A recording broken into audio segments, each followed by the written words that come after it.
गृह मंत्री ने कर्नाटक के मुख्यमंत्री से मुलाकात कर राज्य को नई ऊंचाई पर ले जाने के लिए उन्हें और उनकी टीम को शुभकामनाएं दी। दिल्ली में पिछले 24 घंटों में कोविड-19 के 63 मामले सामने आए। इसके साथ ही 3 मौतें दर्ज की गईं।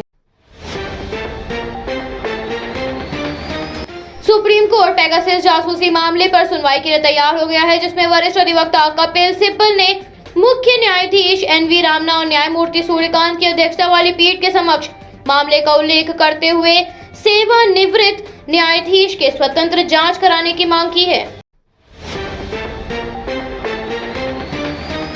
सुप्रीम कोर्ट में एक याचिका दायर की गई, जिसमें कोरोना के खिलाफ पीएम मोदी पर पोस्टर लगाने वालों के खिलाफ एफआईआर रद्द करने की मांग की गई थी। साथ ही कहा गया था पुलिस को कहा जाए कि वो वैक्सीन पर सवाल उठाते हुए लगाए गए पोस्टरों या विज्ञापन पर एफआईआर या कार्रवाई न करें, जिसे सुप्रीम कोर्ट ने इनकार करते हुए याचिका को खारिज कर दिया है।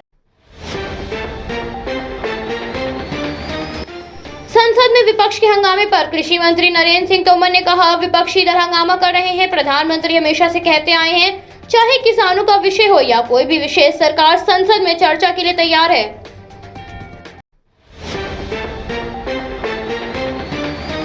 मुख्यमंत्री योगी आदित्यनाथ ने शासन शक्ति अभियान के अंतर्गत 40,000 स्वयं सहायता समूह को रीवाइंडिंग फंड, 15,000 समूह तथा 2,606 समूह को कम्युनिटीज इवेंट फंड 1,10,000 प्रति समूह ऑनलाइन का हस्तांतरण किया।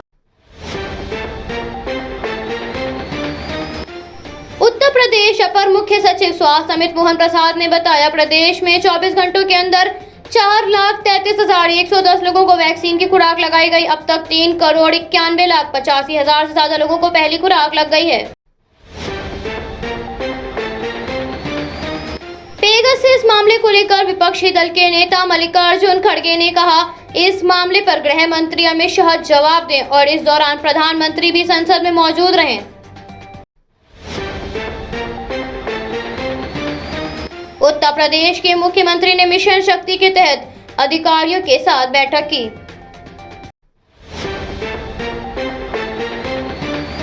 विपक्ष के हंगामे के बाद राज्यसभा की कार्यवाही को 2 अगस्त के लिए स्थगित कर दिया गया है।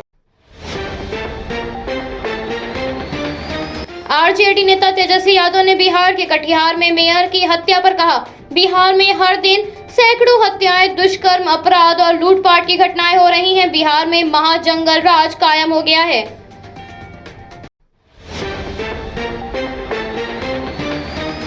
लोकसभा में कार्यवाही के दौरान केंद्र सरकार ने बताया, देश में आज भी 63 ऐसे जिले हैं जहां एक भी ब्लड बैंक नहीं। वहीं देश भर में सरकार की ओर से लाइसेंस प्राप्त 3,500 ब्लड बैंक उपस्थित हैं। उत्तर प्रदेश के मुख्यमंत्री ने जनपद बुलंदशहर निवासी बॉक्सर सतीश कुमार के टोक्यो ओलंपिक क्वार्टर फाइनल में प्रवेश पर कहा, उत्तर प्रदेश की प्रतिभाओं ने अपने शानदार प्रदर्शन से वैश्विक स्थिति पर भारत को अनेकों बार गौरवान्वित किया है। पीवी सिंधु ने टोक्यो ओलंपिक के सेमीफाइनल में बनाई जगह, पदक से काफी करीब पहुंच चुकी है पीवी सिंधु। हरियाणा के गृह मंत्री अनिल विज ने कहा, स्वास्थ्य विभाग के स्तर पर हमने पूरी तैयारी की है। कोविड-19 कम हुआ है, खत्म नहीं। लोगों को कोविड-19 दिशा निर्देशों का पालन करना चाहिए। बाबू सुप्रियो ने राजनीति से संन्यास लेने की अटकलों के बीच अपना बयान जारी करते हुए कहा, मैंने कभी सबको खुश करने के लिए राजनीति नहीं की।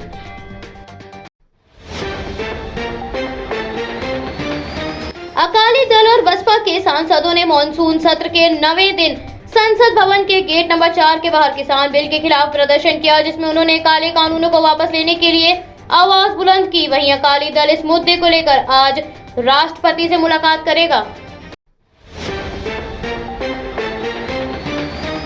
बंगाल में उपचुनाव के सवाल पर भाजपा नेता शुवेंदु अधिकारी ने कहा, बंगाल में कोविड-19 का जो आंकड़ा है, बंगाल सरकार असली आंकड़ों को दबा रही है। वैक्सीनेशन पूरा करना प्राथमिकता होनी चाहिए।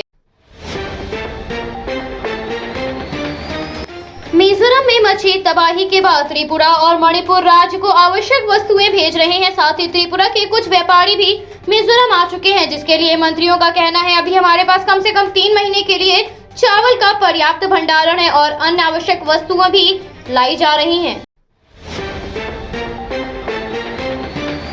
मौसम विभाग ने देश के कई राज्यों में झमाझम बारिश का अलर्ट जारी किया है, जिसमें उत्तर प्रदेश, मध्य प्रदेश और बिहार समेत कई अन्य राज्य भी शामिल हैं। उत्तर प्रदेश के कई जिलों में भारी बारिश का येलो अलर्ट जारी किया गया है।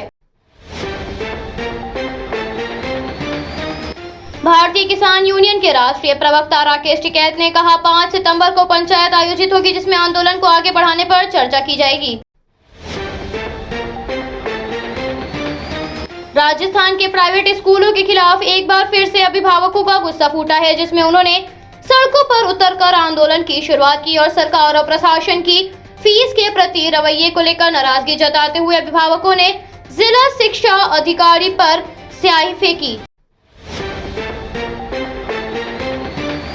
उत्तराखंड के मुख्यमंत्री ने भारतीय महिला बैडमिंटन खिलाड़ी पीवी सिंधु के सेमीफाइनल में प्रवेश पर उन्हें शुभकामनाएं देते हुए कहा, स्वर्णिम सफलता के लिए प्रत्येक भारतीय की दुआएं आपके साथ हैं।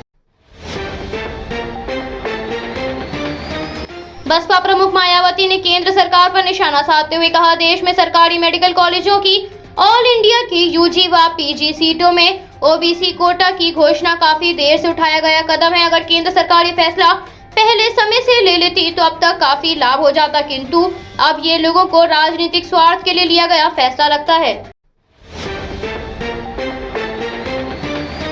गढ़चिरौली डीआईजी संदीप पाटिल ने कहा, छत्तीसगढ़ बॉर्डर पर पुलिस की पोस्ट और स्थान जानने के लिए नक्सली 4-5 महीने से छोटे ड्रोन का इस्तेमाल कर रहे हैं।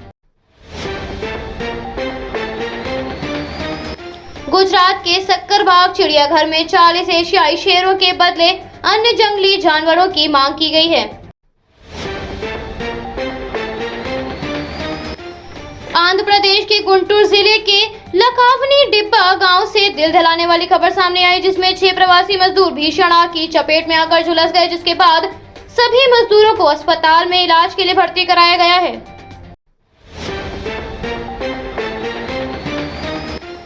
जाति आधारित जनगणना कराने की मांग पर विपक्ष नेता तेजस्वी यादव ने विपक्षी दलों पर एक प्रतिनिधिमंडल के साथ मुख्यमंत्री नीतीश कुमार से मुलाकात की। इस दौरान उन्होंने राज्य के खर्चे पर जनगणना कराने की मांग की और कहा, जब पेड़ पशुओं की गिनती संभव है तो पिछड़ी जाति की गणना।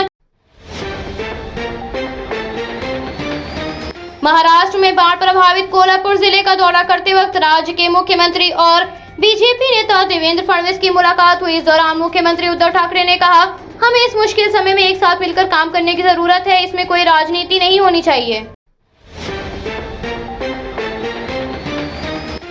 महाराष्ट्र के पूर्व गृह मंत्री अनिल देशमुख और उनके बेटे को मनी लॉन्ड्रिंग मामले में सुप्रीम कोर्ट से बड़ा झटका लगा है, जिसमें सुप्रीम कोर्ट ने ईडी को आदेश देने से इनकार कर दिया है कि ईडी ने समन भेजकर 6 जुलाई को पूछताछ के लिए हाजिर होने को कहा था।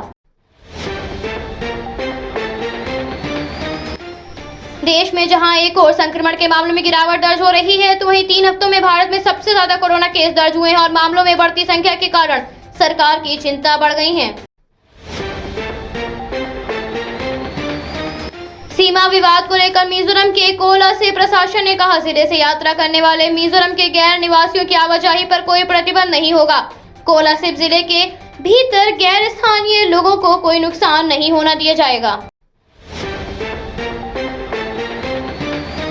जम्मू कश्मीर पुलिस से प्राप्त जानकारी के अनुसार बारामूला में हुए ग्रेनेड हमले में सीआरपीएफ के 2 जवान और 1 नागरिक घायल हुए हैं।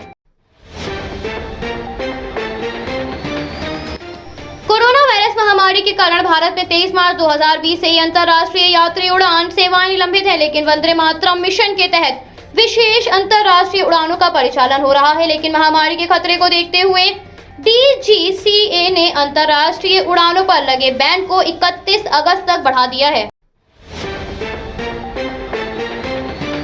देश भर में कोरोना टीकाकरण तेजी से जारी है। जसवीर भारतीय उद्योग परिसंघ ने स्वास्थ्य सेवाओं प्रदाताओं सहित उद्योग के साथ साझेदारी में कोविड-19 टीकाकरण में तेजी लाने के उद्देश्य से सीरम इंस्टीट्यूट ऑफ इंडिया के साथ मिलकर काम करने का फैसला किया है। बीते दिन सीबीएसई 12वीं बोर्ड की परीक्षाओं का परिणाम घोषित किया गया, जिसमें करीब 12 लाख से अधिक छात्र पास हुए, तो वहीं 6,149 छात्र छात्राओं की कंपार्टमेंट आई है।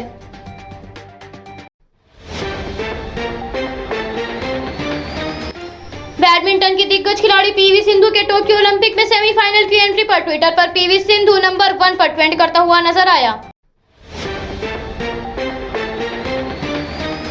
इजराइल के राष्ट्रपति इसाक ने कोरोना वैक्सीन की तीसरी डोज ली, जिसके बाद बूस्टर शॉट देने वाला इजराइल पहला देश बन गया है।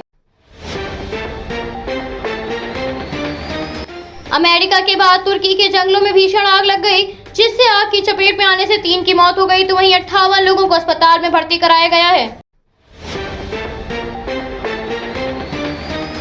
भारत और चीन के बीच 12वें दौर की कोर कमांडर स्तर की वार्ता 10:30 बजे वास्तविक नियंत्रण रेखा के चीनी हिस्से मोल्दो में होगी।